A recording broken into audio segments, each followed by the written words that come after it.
tournons la page 2015 pour arriver maintenant en 2016 et vous annoncer un petit peu le programme. Alors en 2016, nous avons des travaux pour un montant d'environ 500 000 €. Je dois préciser que le montant que je vous donne est un montant brut et que nous sommes en général très bien aidés, tant par l'agglomération d'Agen que par le conseil départemental ou par l'État dans certains cas.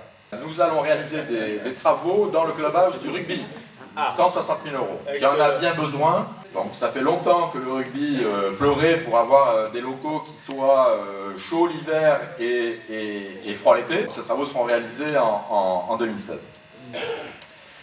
Nous allons aussi investir lourdement sur la voirie et les trottoirs entre Le Sablou et Saint-Cyr. Et nous souhaitons aussi sécuriser le centre du hameau de Saint-Cyr, notamment au droit de l'école de Saint-Cyr. Investir aussi au niveau de la protection incendie du secteur de la Chaise, qui est le secteur sur lequel est implanté l'intermarché de Madame et Monsieur Frechefond. Nous avons lancé 2 études en 2015, dont nous aurons la restitution début 2016. Ces études sont extrêmement importantes parce qu'elles nous permettent de réaliser l'aménagement de la plaine de Targebaille. Dans cette plaine, donc, nous souhaitons aménager un certain nombre de choses que nous avions annoncées pendant notre campagne électorale. Donc des jardins partagés pour des coléraquais qui souhaiteraient faire pousser des légumes, des fruits ou autre chose. Réaliser des plantations d'arbres à la naissance de chaque enfant coléraquais. Et y installer un pigeonnier contraceptif. Qu'est-ce qu'un pigeonnier contraceptif?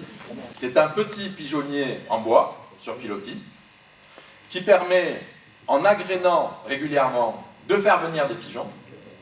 Les pigeons viennent pondre, et c'est là qu'intervient le contraceptif, parce qu'il y a une porte au fond du pigeonnier, on ouvre la porte, on va voir les œufs, on les secoue très fort, mais on ne les casse pas, et on remet les œufs dans le nid. De façon à ce que le pigeon couvre les œufs. Si le pigeon ne couvre pas les œufs, il s'envole, il s'en va. S'il couvre les œufs, il reste, si vous voulez, sédentarisé dans le pigeonnier.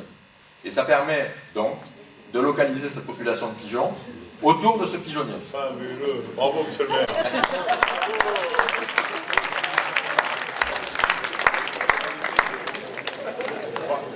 Je n'en suis pas l'inventeur, hein, hélas.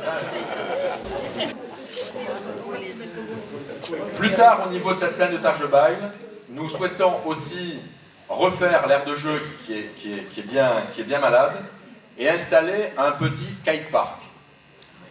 Un petit skatepark. Donc là, je m'adresse aux skateurs qui sont a priori nos jeunes. Nous avons besoin aussi d'agrandir notre cimetière. Donc nous réaliserons cet investissement en 2016.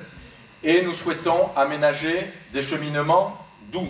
Alors les cheminements doux, c'est des cheminements piétonniers et des cheminements vélos. Le vélo, c'est un véhicule utilisé beaucoup par le maire d'Agen, qui a la chance d'avoir des pistes cyclables à Agen et dans l'agglo. Et nous souhaitons, mais je sais que le président de l'agglo est d'accord pour financer une étude, de façon à ce que Colérac-Saint-Cyr et peut-être Lusignan, je le dis pour Lusignanais, ait enfin accès aux pistes cyclables de l'ensemble de l'agglomération agennaise.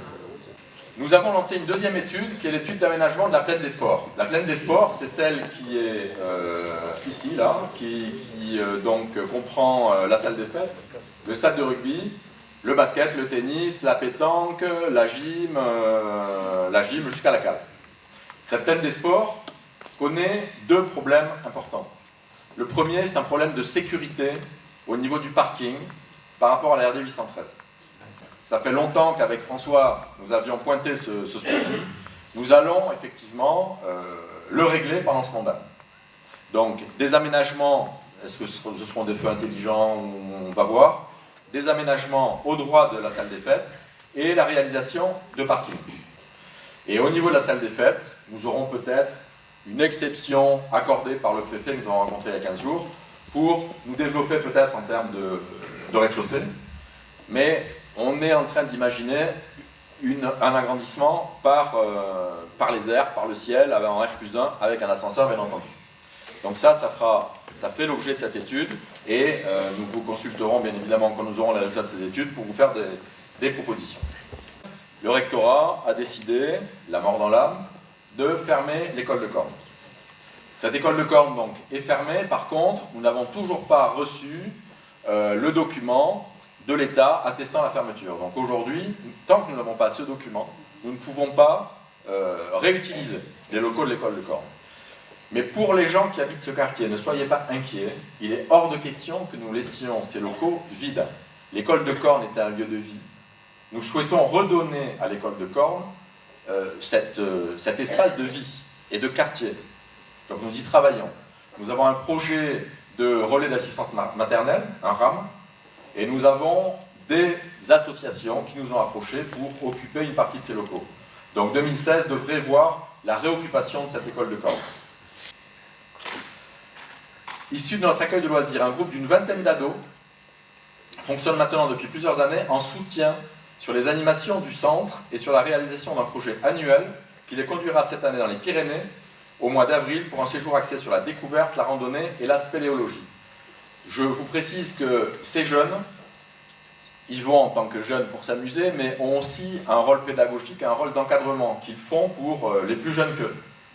Et ils prennent ce rôle extrêmement à cœur, et ça me fait plaisir, moi, qu'il y ait ce rôle intergénérationnel entre des jeunes, des ados et des plus jeunes ou des moins jeunes. Ce projet est soutenu par la CAF et par l'Agglo d'Agen au niveau de la cohésion sociale. Enfin, nous allons mettre en place, au mois de janvier prochain, et c'est encore notre ministre de la Sécurité, Michel Bovy, qui va s'en occuper, un système de téléalerte.